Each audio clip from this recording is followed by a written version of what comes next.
नत्वहं कामये राज्यं न स्वर्गं न पुनर्भवम् कामये दुःखतप्तानां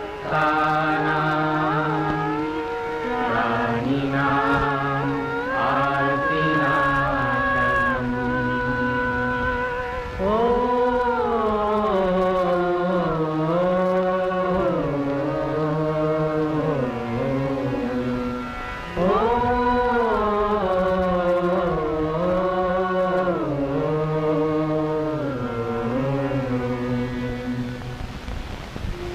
I crave no kingdom of my own, nor the joys of heaven. One desire alone have I, that the poor may suffer no more. That was Gandhiji's prayer. His heart was ever full of grief for our downtrodden. He knew that freedom would be but an empty shell if our many millions continued to be ill-housed and ill-fed. At the same time, Bapu was quick to realize the potential worth of our village crafts, crafts that are a part of our ancient heritage.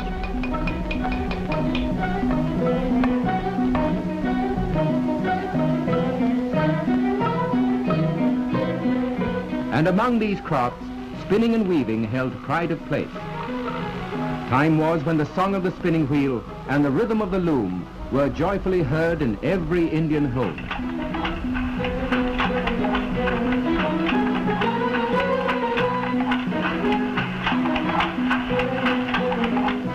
And the beautiful fabrics woven in those ancient days were highly prized by our people. Not only by our people, for many of those fine fabrics crossed the seas to win renown around the world, helping India become a prosperous nation.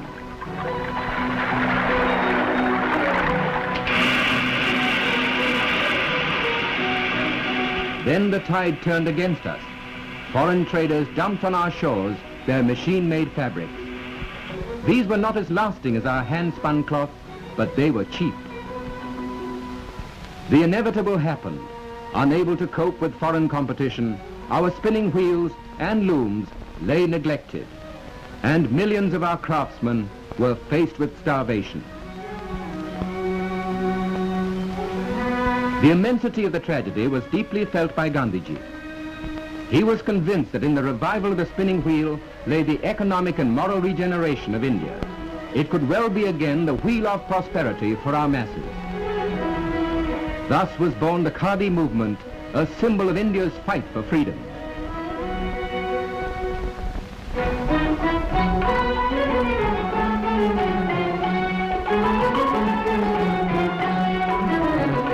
For the spinning wheel blends well with the pattern of our village economy, because spinning is an answer to unemployment. It can be undertaken either as a full-time or seasonal occupation by the farmer and his family. The evolution of the charkha is an intriguing story, a story that is symbolic of the villager's advancement. Much thought and research have gone towards perfecting the different types of charkha.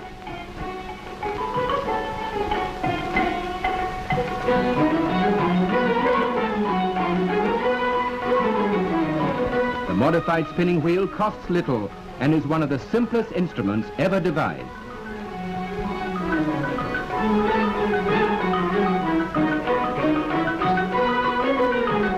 And its simplicity itself to operate.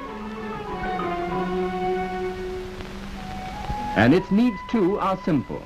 Firstly, cotton grown by our people.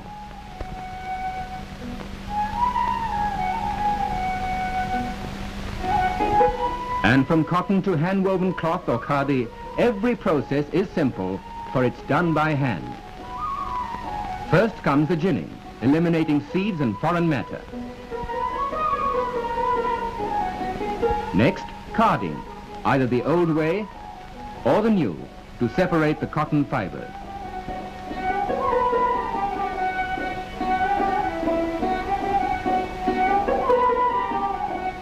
The fibers are made into slivers. Fine threads are then drawn out from the slivers for weaving. No powered machine can produce yarn of more than 150 counts, while the skilled hands of many a villager can spin thread up to 500 counts, thread that's far finer and stronger than any made mechanically. And it's a thread on which hangs the livelihood of more than 1 million of our craftsmen, who today earn a living in one form or another from the making of hand-woven fabrics. For besides offering a living to the growers and spinners of cotton, the charkha provides employment to many others who help in its manufacture, like the blacksmith and the carpenter.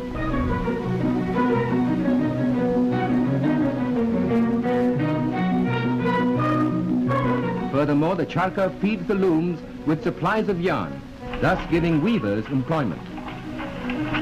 Dyers,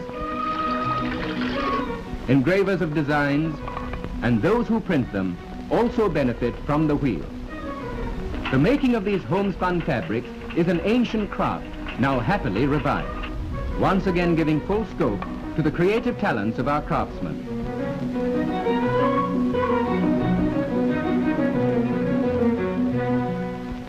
And today, to make these beautiful fabrics better known, 1 rupee's worth of khadi is sold for only 13 annas. And who gets the 13 annas? All of it goes to the makers of khadi, and to them alone. The 3 annas in every rupee, which a purchaser doesn't pay, are the overhead expenses incurred in stocking and selling khadi. And these 3 annas in every rupee are met by government subsidies. In 1954, the subsidy amounted to well over 5 million rupees. It's a part of our country's policy to popularize the use of homespun fabrics, thus fulfilling a pledge of the Indian Constitution, which records, in particular, the state shall endeavor to promote cottage industries on an individual or cooperative basis in rural areas. Thus, in our country, khadi has become a symbol of equality, for it is worn by peasant and president alike. Not only a symbol of equality, but also a symbol of distinctive craftsmanship, which is once again making our homespun materials popular. For khadi combines elegance with utility, and the variety of homespuns produced can meet every requirement. Increased sales mean increased production, which in turn will give us fabrics that are finer and more durable.